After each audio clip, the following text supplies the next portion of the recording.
Ryan, come on, get up. You're gonna be late for school. Yeah, I don't buy it. Get up, get dressed, and I'll be waiting in the car.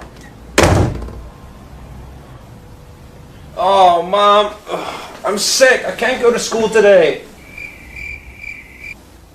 Mom! Where the heck is she? Mom! I said I'm sick! And? What am I supposed to do about it? Walk to school? Stay in bed? I don't care.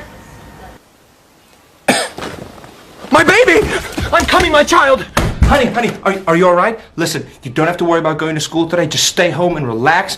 In fact, you don't have to go to school for the rest of the year. I'll call the principal and I'll pull a Karen on them. You want some McDonald's, KFC, Wendy's, Chick-fil-A, Krispy Kreme, Dunkin' Donuts? I'll just get it all for you. Just get better now, alright? My baby boy.